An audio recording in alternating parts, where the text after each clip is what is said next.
Ribuan aparatur sipil negara atau ASN yang mengikuti apel akbar di kantor Wali Kota Tidore, Kepulauan Maluku Utara, Senin 6 Juli 2026 mendadak ricuh setelah Wali Kota Muhammad Sinan mengungkapkan kondisi fiskal daerah yang sedang tertekan. Sebab dampak langsungnya ribuan pegawai pemerintah dengan perjanjian kerja atau P3K terancam diberhentikan jika keuangan daerah tidak segera membaik. Ternyata persoalan ini tidak hanya terjadi di Tidore Kepulauan. Menteri Dalam Negeri Tito Karnavian mengungkapkan ada 39 pemerintah daerah yang tidak mampu membayar gaji P3K. Bagaimana respons para kepala daerah menghadapi persoalan ini? Dan apa penyebab puluhan pemerintah daerah kesulitan membayar gaji P3K? Lalu solusi apa yang ditawarkan pemerintah dan seberapa realistis untuk dijalankan? Kita bahas. Pemangkasan anggaran daerah nyatanya sudah lama dikeluhkan. Bokehnya pemerintah daerah ini turut disorot dalam rapat kerja bersama Komisi 2 DPR pada Selasa 8 Juli 2026. Menteri Dalam Negeri Tito Karnavian mengungkapkan ada 39 pemerintah daerah yang tidak mampu membayar gaji P3K. Adapun saat ini setidaknya terdapat 1,55 juta P3K di seluruh Indonesia. Di sejumlah daerah, porsi belanja pegawai bahkan telah melampaui 50% APBD sehingga mempersempit ruang fiskal. Kondisi tersebut diperparah oleh rendahnya pendapatan asli daerah atau PAD, sehingga sejumlah pemerintah daerah membutuhkan tambahan dukungan anggaran dari pemerintah pusat. Dalam rapat yang sama, Gubernur Maluku Utara, Sherly Coanda, mengaku pemerintah provinsinya tidak mampu membayar gaji P3K hingga akhir tahun 2026. Tetapi tadi juga sudah mendengar semua keluhan dari kepala daerah bahwa itu tidak menyelesaikan masalah kami di daerah karena kami sekarang tidak punya cash flow untuk membayar gaji P3K sampai dengan akhir tahun. Sehingga apakah masalah kami daerah selesai? Belum. Contoh seperti kita di Maluku Utara, DAU kita itu cuma 960 sekian miliar. Sedangkan belanja pegawai kita tuh 1,1 triliun. Artinya belanja pegawai kita tuh sudah melebihi DAU. Bahwa kemudian kita berimprovisasi dengan PAD dan DBH dan dana bagi hasil itu kan namanya juga dana bagi hasil dan kami ditahan 60%. Mungkin kami tidak meminta dari DAU, kami pun tidak meminta bahwa dibayar oleh APBN P3K, kami hanya minta sebagian dari 60% DBH dikembalikan.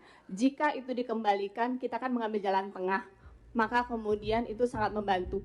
Merespons kondisi tersebut, Direktur Jenderal Otonomi Daerah Kementerian Dalam Negeri C.K. Virgowansyah Rabu 8 Juli mendorong Pemda untuk penguatan pembiayaan kreatif agar daerah tetap memiliki ruang fiskal.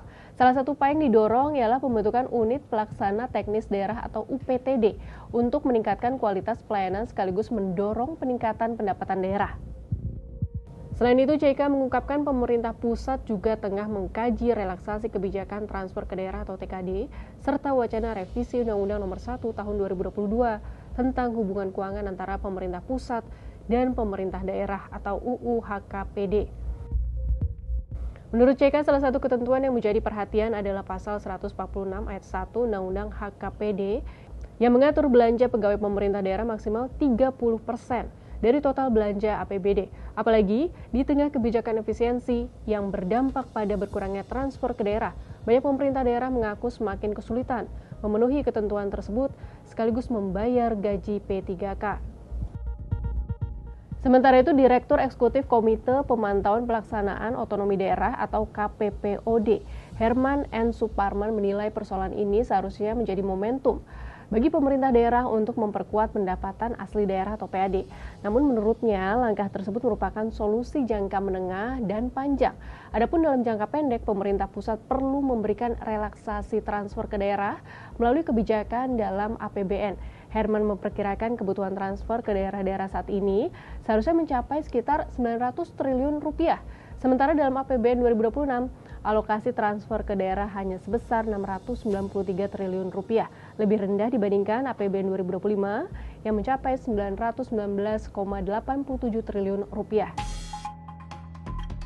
Herman juga menyarankan pemerintah pusat mengalihkan sebagian anggaran dari program prioritas, termasuk makan bergizi gratis atau MBG, untuk menambah transfer ke daerah sebagai solusi jangka pendek bagi daerah yang kesulitan membayar gaji P3K. Dalam jangka panjang yang menilai pemerintah daerah harus memperkuat PAD melalui perbaikan sistem administrasi, pungutan pajak, dan retribusi, bukan dengan menaikkan tarif. Sebab kenaikan tarif justru berpotensi membebani masyarakat dan menghambat aktivitas perekonomian.